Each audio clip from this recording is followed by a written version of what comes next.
So I want everybody to think back to their first day in their careers.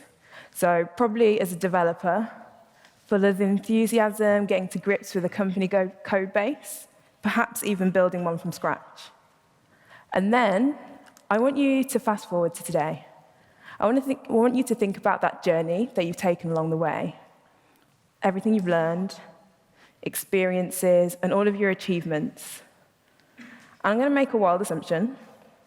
You probably didn't get to where you are today by yourself. You probably had supporters in a variety of different forms, whether that's friends and family, colleagues with loads of experience, but also, I'm guessing you learned a lot from colleagues with not that much experience too. And it's those less experienced developers that can really benefit from your support and teachings. And that's what I want to talk to you about today. The way that you work with junior developers on a day-to-day basis can have such a big impact on their careers and help them get to the next step on their career ladders.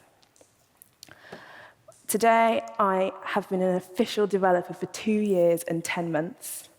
And I realized after I did this slide, actually, I did that thing that kids do when they want to make themselves sound older than they are.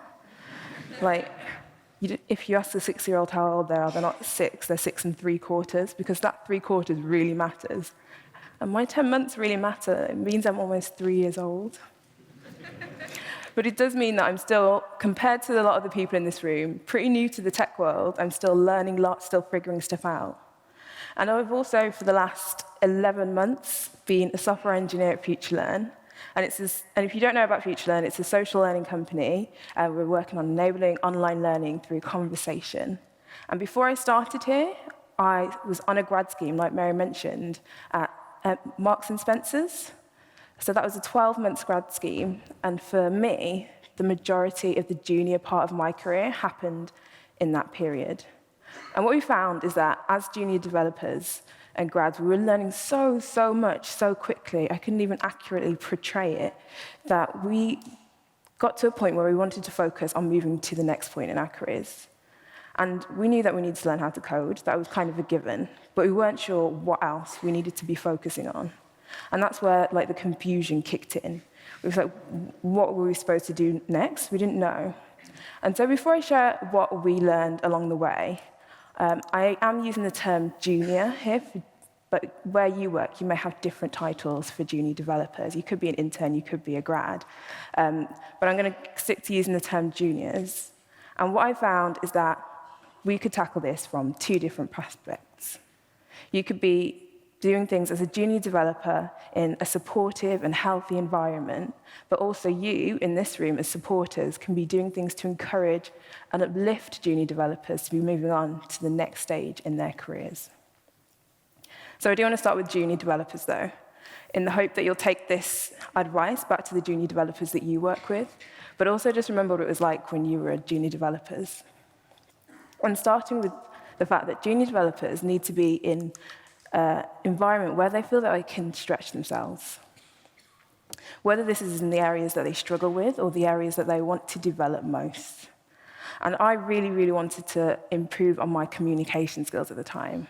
So whether I was in pairing sessions, in reviews, or just general presenting, I really wanted to improve myself in this area. And I was really fortunate to be working with a great team that would encourage me and help me to improve in that area, without any judgment.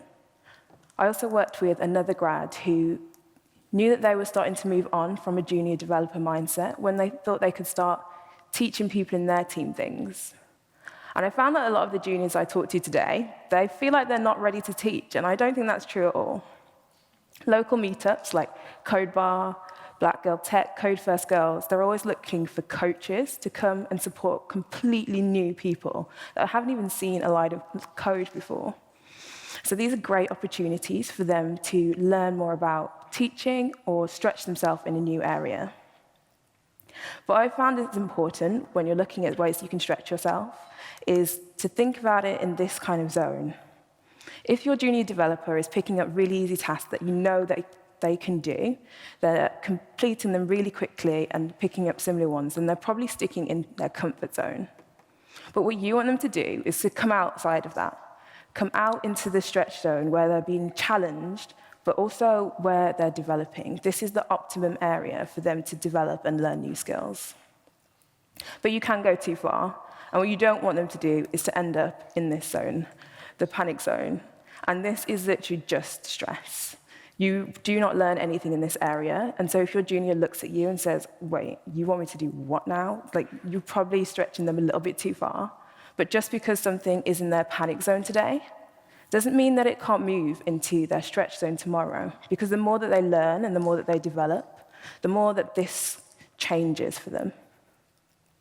And what I found was also really good was to look at ways that we can make a change in our wider business. So your junior developer could be looking at things specifically on your team, but also specifically in the tech department or the whole company. And an example of this is that on my graduate scheme, I was in the same role for the whole 12 months. And we thought it would be really useful if we could try out different areas in the business. So maybe I could try Android development or iOS development, just to see what these kind of different areas are like.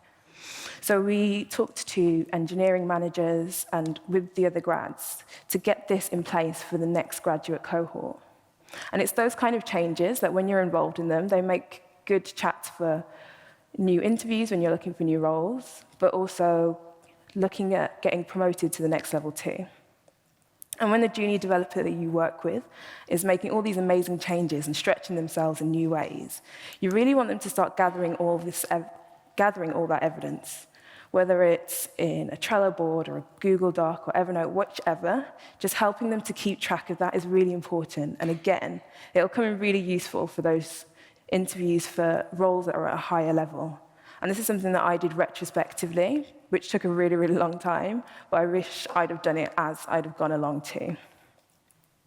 Before I move on to what supporters could do, I was scrolling through Twitter on the weekend, and I came across this tweet by Carolyn. And I couldn't agree more, because sometimes as a junior and a new person in the company, you can feel as though you're a burden to your team. You're not. Yes, it's completely challenging, but their energy, their curiosity, and their fresh perspective are absolutely invaluable to your team. So I want you to make sure that they know that, but also make sure that you value that perspective too. But that's a lot about juniors. How can you support the junior developers that you work with? Well, just start by investing time, because we want them to work towards that point that they feel independent enough to pick up tasks by themselves. So teach them and transfer your knowledge to them too. One of the things that a lot of people do will be pairing, but think specifically about good pairing. In my first couple of weeks as a grad developer, I was working with a more senior engineer on integrating a linting tool into our build process. And it was quite hard to follow along. I was looking at the code. They were explaining it to me, but it got to a point where I actually fell asleep in that process. It wasn't that bad, it was just for a second. But if that person had just given me the keyboard, given me the mouse, and let me drive and go at a pace that suited me, I would have been a lot more engaged in that session, and I would have learned a lot more. And also think about asking specific open questions. So it's easy to explain a complicated concept, and then at the end just say, oh, does that make sense? And usually it does at the time, but later on you'll probably forget. If you ask something specific to the code that you're looking at on the screen, so if I move this declaration of code to this other file, what do you think is going to happen and why? If I run the tests against this code, do you think they're going to pass? Why do you think that that's the case? And asking those kind of questions, you really get a much better understanding of where they're at. Do they actually understand what it is that you're talking through? And then if they don't, you can go back and explain that in a little bit more detail. And I found that really, really helps for me. And as you start to get to know the junior developers that you're working with, we really need you to create opportunities for them to develop. So a great way to know what kind of areas to focus your attentions on is something that I did as a graduate developer, and that worked really well for me, and we called them living objectives. So all of the areas around the outside was the things that I wanted to focus on. And after having a chat with my line manager, I decided on these things based on personal interests, but also what I really needed to be good at to do my role. So the lighter orange shape in the outside was my goals for each of those areas. So I wanted to be really confident in JavaScript, CSS, and user experience as a front-end developer. And then the shape in the middle was my confidence level. But each one-to-one, my line manager and I would focus on a specific area. So maybe that was ES6, and my line manager would show me the right person to talk to or recommend some tutorials, and I'd come back and I'd feel more confident in that area. Or maybe they'd recommend that I speak at an all-hands and get more skills in presenting and speaking. And what you'd find is that each time that you come back to this, your confidence level is growing, and it's a great way to show your progress as a junior developer. The final thing I want to talk about for people that are supporting juniors is just giving regular feedback. So this is something that will come up over and over again. We've already heard it a couple of times today. Feedback is so important. One of the graduates that I worked with as well mentioned how confirmation was really important to her, because when you look around as a junior developer and see a lot of people that know more than you, it's hard to see at what stage that you're at. So getting that confirmation from the people that you work with is really useful to know where you should be focusing your areas and knowing where to improve. So like I said, giving feedback is hard, but think about giving specific and actionable feedback. Reference a specific moment in time and think about what you want that person to do with the feedback you give them.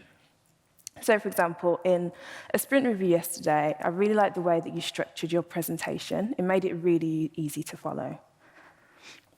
And so if you're not sure where to start still, I always liked this structure. And this is something that I've done in retrospectives, but I find lends itself really well to giving feedback as well.